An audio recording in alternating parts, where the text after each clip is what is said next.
Patagonia is just something special, and I discovered how special it was in 1975, and we climbed a number of new peaks up in the back there, and the one closest to Paso John Garner is called Cerro Amistad. Para los que no conozcan el lugar, bueno, un extra, por eso se llama Glacier Amistad también, que está en Sigmarinsk. So you know that's why the glacier is also called Friendship Glacier. And so I'd like to thank all the people in Patagonia, and it's still going on. All these folks from Verdesay, all the Garner parties, new generation, the continuing history of Torres del Paine and its development. And it gives me a real satisfaction to see all these worn-out trekkers dragging up that pass. You know, I never realised that so many people would suffer so much. It's fantastic. Few questions rather than me talking. Is that a better way? Ya hacemos. It's a bit of a story, but it answers so many of the questions that I keep getting asked. We had our base at Cuesto Grey, which is under here or near the old Cuesto Grey. I mean, it's just typical shepherd's hut, you know, some chapel roof and nice place. It's a bit smaller than this, had 2 beds and some floor space. And I used to run back then, no lycra, pre-lycra. I used to run down to the base camp where these guys all hung out. Okay, I need some space. Yeah. Until Nick gets boring, I'll show him. I just can't remember that one. Ya, entonces. Come and follow me on horseback, just to check I was doing it. Lo seguían a caballo nada más para asegurarse si de verdad corría. And think about this, it's just a statistic.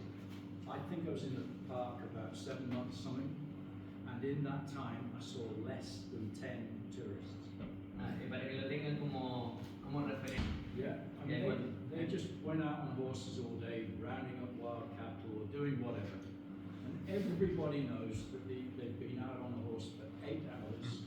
The horse is tired, they're tired, but they couldn't help but behave like it was a Clint Eastwood movie. And they would just gallop in the last 100 meters, rear the horses up, and come on in.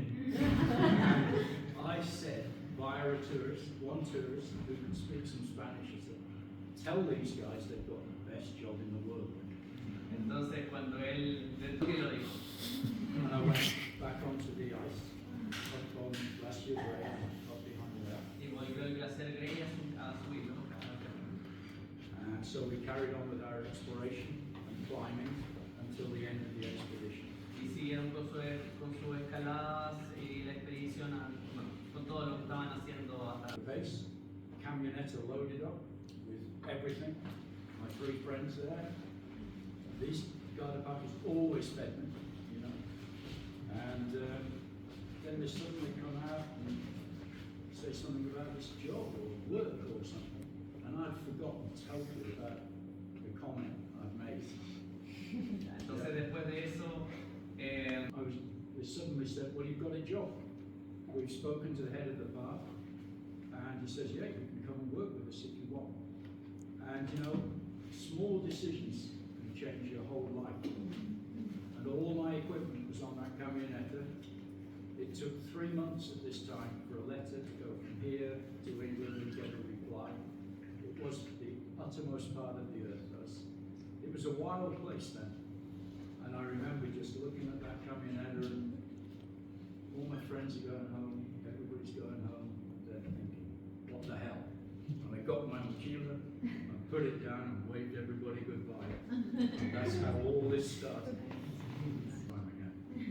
Fire away. Bueno, una pregunta para los dos igual, en verdad. ¿Qué se sintió? Like in the middle of nothing, so exposed to the vastness of this place. I love it. I just love the wildness, and I mean, it's such a privilege to come to a place that was unmapped. How many people alive now can have the opportunity to go to somewhere that's just unmapped? There was no map of this area. Wow, what a privilege. Entonces él dice que simplemente lo adora. absolute wilderness and really, really friendly people. The tradition of hospitality in Patagonia, both sides, Chile and Argentina, is fantastic. Dice que hay una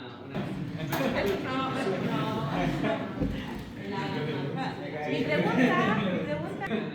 She was 4 months out. She wanted to know if you ever fell or had some. Did you have any accidents or something? Well, what I want to say is, anybody who's come over the Paso now, did you fall on this side? Yes. Yeah, everybody does it. Okay, okay. Everybody used to think, oh, well, the climb the pass will be quite hard. If it's not too snowy and icy, it's not so bad. It's always been worse coming down the other side. And I think now that all those steps are there and passerellas and things, this is probably the first time I didn't sit down somewhere on these. just happens. Fancy trousers now with big button patches on them.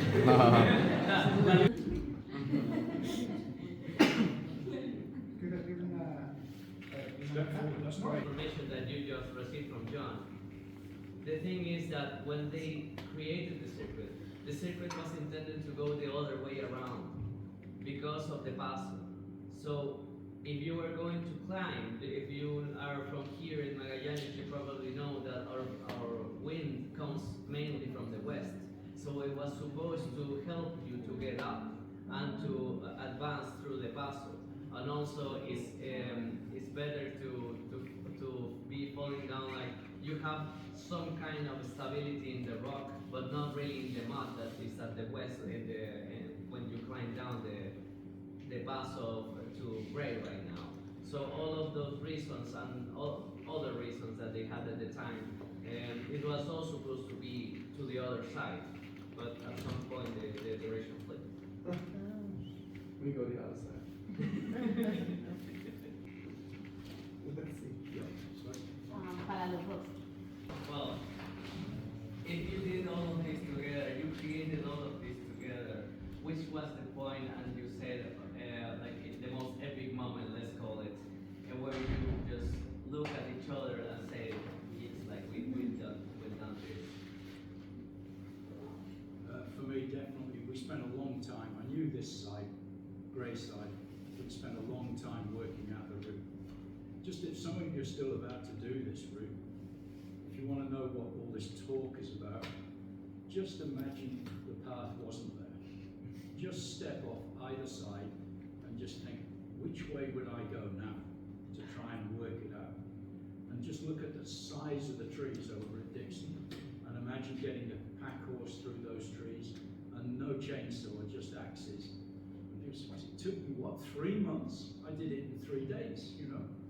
But definitely the best bit was with my friend here. We climbed up from Grey, found the route up from this side, which was fairly complicated and difficult and low bush. Then we went all the way around to Dixon and worked our way up, and I found this little pile of stones that we had put there from Grey, cracked it. That is a little over like 1.5 hours from here. It doesn't exist anymore. You can see a little, if you want to check it out, the place is where there is a sign just outside of the road that says no camping. And si lo quieren encontrar, hay una señalética al lado que dice no acampar, ahí donde está el campamento.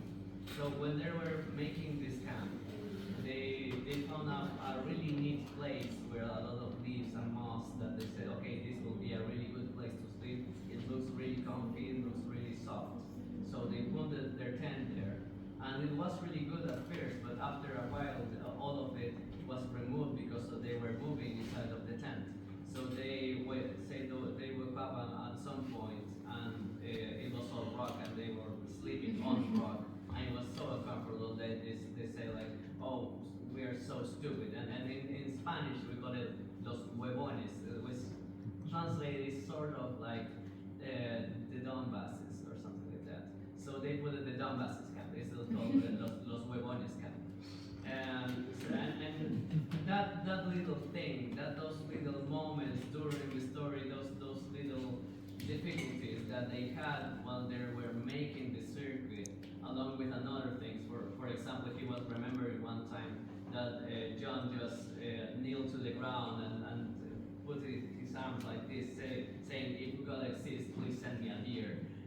So he says those little things just make, he just remembers them, and for him those are the special moments.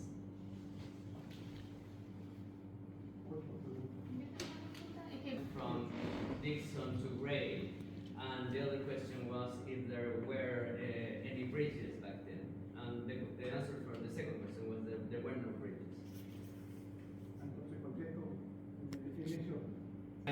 About the question if the circuit was just from Dixon to Grey, the circuit, but that part was the main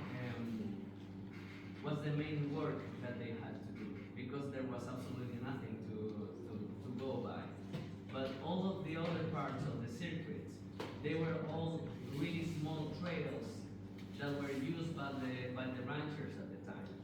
So even though they were small trails, there was no connection between them. So the work in that part was to connect every little piece of trail to make sense as a one big whole trail. And the last part, that was the hard one, that were from Grey to Dixon, including the Paso. That was the hard part that they took them 3 months to make it. But essentially the circuit was already complete. It was just it was in two parts. One that was small trails connected, and the other one that they made from zero. That destroyed a lot of things, including the first administration of the park that was in Pudeto. And the problem for the circuit was that Pudeto was the point of entrance to the circuit. It was the start. So after the start got removed from the map, they had to do something, and that something was switch the direction of the circuit. That's why the circuit goes the other way around. Right, can I answer that straight off? The reason we've stayed such good friends is it's impossible for us to argue. And the high spot, the best part of this trip that I'm doing now, is 48 years later, shaking hands with my friend on the top of the Paso. Oh. That was some moment. That was only yesterday. Yeah. Well done. So we communicate enough, but not enough to fall out.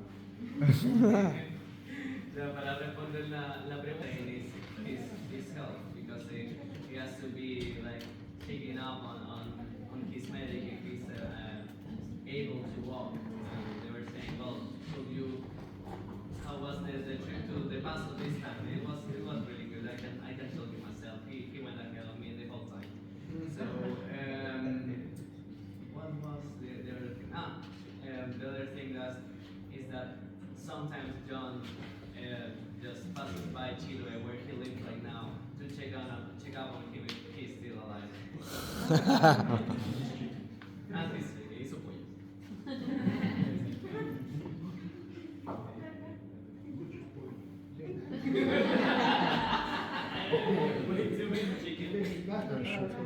Oh?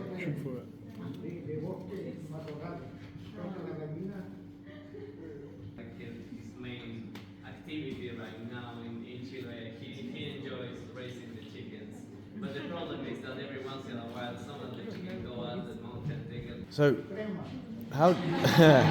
It's a bit of a technical question, but like, how did you map it? Like, did you have experience of mapping things, or did you just like draw stick men, trees, ice, cold, and then later on measure things like? ¿Cómo lo mapearon? ¿Cómo hicieron el trazado en el mapa? ¿O hicieron dibujitos en un cuaderno y vieron cómo...? Esta parte no la sé. We didn't really map it. I mean, just to explain again that early part, I forget who's asking about bridges and things. From just up here on the edge of Grey to just above Dixon was wilderness. There was no sign of humanity at all. They'd never been there. It's great to go a place that nobody's walked. In terms of mapping, the national park eventually got aerial surveys and professional surveyors made the maps, and then it was relatively easy to plot. The mapping before that was, unfortunately, it wasn't all spray painted nylon. It was whacking great axe marks beside the trees. But obviously, you don't do that anymore. estaba hablando acerca del tema del marcaje, que en esos tiempos no había forma de marcar. This time. Actually, a few new experiences. For anybody going to Los Perros, fair to say Los Perros have, sitting outside, John Garner's booth. Okay? When you go, remember to photograph it. That was one great discovery this trip. Another great discovery is there's a John Garner cocktail at Las Torres. That's really good. But they'd used my name and they hadn't asked for a license, so I said they could pay me with lots of cocktails. And they did. So that was good. Él ha tenido There's the book, you were asking about my doing maps and stuff originally. When we did our expedition up here, there was a climber's book down in the Udeti, the sort of administration place, and that burnt down. It was an incendio, it burnt, and until 4 days ago, we all thought the book, the climbing book from that period, had been burnt with it. So it's the first time I've seen the climbing book since 1976.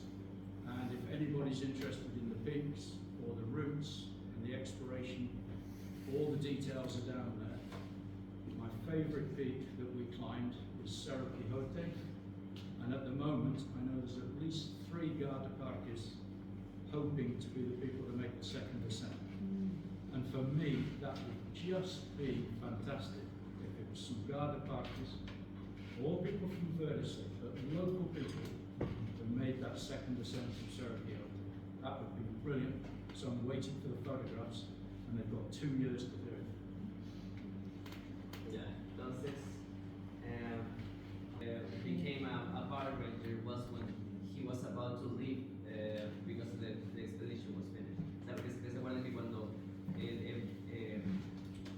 cuando John pasó a ser guardaparque fue justo cuando ya se iban a ir, cuando ya estaban terminando esa expedición por primera vez. El libro está en Central.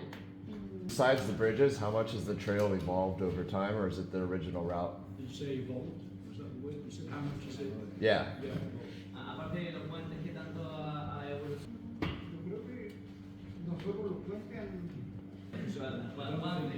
No, but there were like four main points that he thinks that the circuit has evolved and it has become better because of it. And some of those things are things that at least my dad thought that at the time that were bad at first, but eventually it helped. So the first one was the number of people that's passing by. The fact that so many people are passing by the circuit has made it much more clear where to go, because earlier you had to just follow the marks in the bark of the trees. Now you can just follow a trail that's really well established because of all the transit. The second thing was about the commodities. For example, the calefaction. You can come here at the refugio and just be really warm, really cozy. Those were things that were not possible back then. So the refugios have made everything better for the people that are passing by. And the refugios itself, because the refugios at the time were just little houses that at some point they said, well, we were in a little house that at some point belonged to a rancher. It didn't have a ceiling. It was all just a few piles of wood put together with a lot of mice. Now you have really, really nice buildings with calefaction, with internet, with electricity. So there are a lot of good accommodation, places to stay. And the last thing that he said was about the roads that go through the park itself. Not really that related to the circuit in itself, but the road in the park.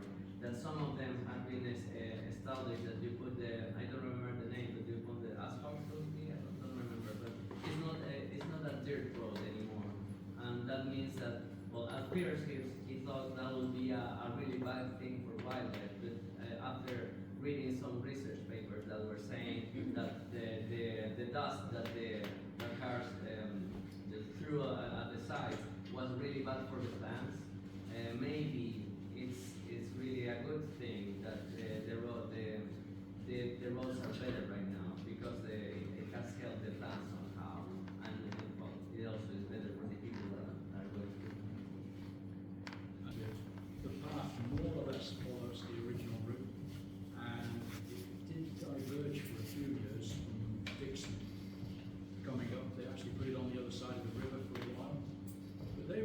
their mistake some years later. And I remember going up with Oscar that year, and you could see the original blazes we put on the trees. Right, they've got it right now. Arrogance, but great. You know, it's great to see. Y otro agregado que la I'm going to do it, and don't blame me. Soy preparador y no le echen la culpa.